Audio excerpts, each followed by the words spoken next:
To create stairs, we will start by selecting the first floor plan and zoom in the area where the stairs will be located.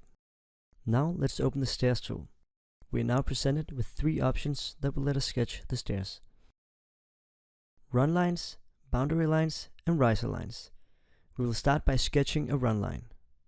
In the properties, we will notice some default constraints and dimensions set by Revit. The base level is set for the first floor and the top level is set for the second floor. The width of the stairs is set for 1 meter and the desired number of steps is calculated using a target depth and riser height shown in the instance properties. To create a run line, we will click on the starting location and move the cursor along a desired path. Revit will automatically place risers based on the constraints and dimensions set in the properties. Notice the number of risers remaining decreases and the number of risers created increases. Once the full run line has been sketched, we can select the green checkmark to finish our stairs. Switch to a 3D view to see the stairs we've just created.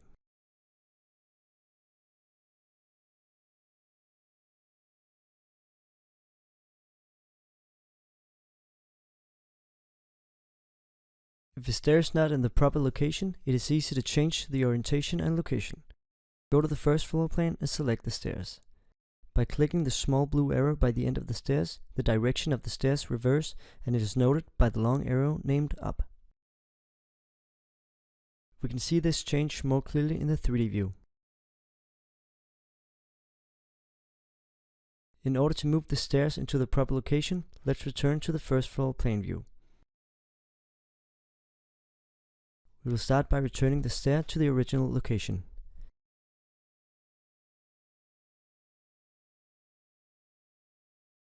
Next, it will help us locate the stairs if we underlay the second floor plan in the view properties.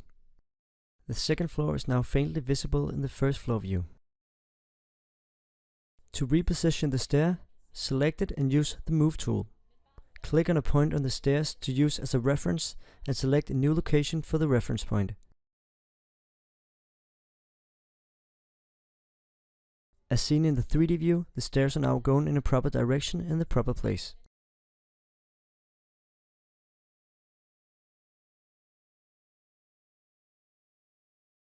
It still needs minor adjustments though.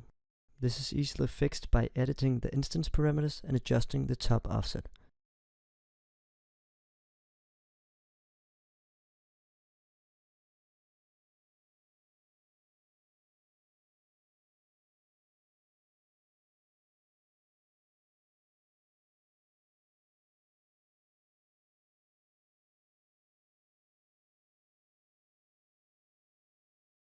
Sketching run lines also allow us to create more creative stairs, like L shapes and U shapes. Let's sketch a run line creating half of the rises, and next let's sketch a second run line perpendicular to the first, creating the rest of the rises. Revit will automatically connect these two run lines to create an L-shaped stair.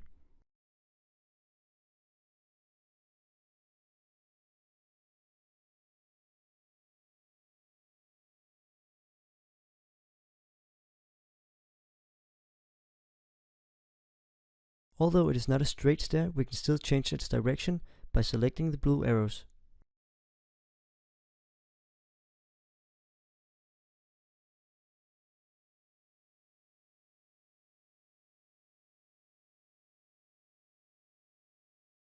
We can also move this stair into its right location by using the Move tool.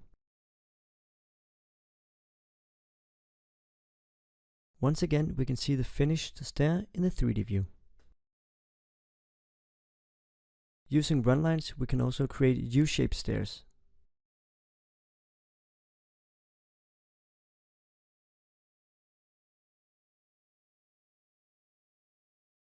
After sketching one run line, let's sketch a second one parallel to the first one. Once again, Revit will automatically connect the run lines. We can now select the green checkmark and finish the stairs. Go to a 3D view to see what we've created. Go to the first floor plan and move the stair into the proper location.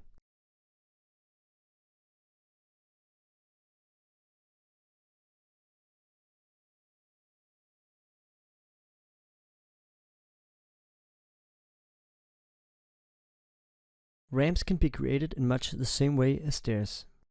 Return to the first floor plan and open the ramp tool. Once again, we can sketch a ramp by drawing its run line. By default, the ramps are set to span between the base level first floor and the top level second floor. However, ramps can be used to span shorter distances, so we'll set the top level to first floor and the offset to 0.3 meters. This will create a ramp that is 30 centimeters high. Draw the ramp just like you would draw the stair by choosing the first point and the direction. If a warning appears, this might be because of the slope.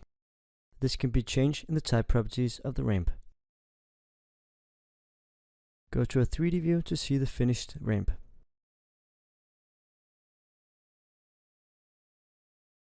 As with stairs, ramps can be made into U and L shapes.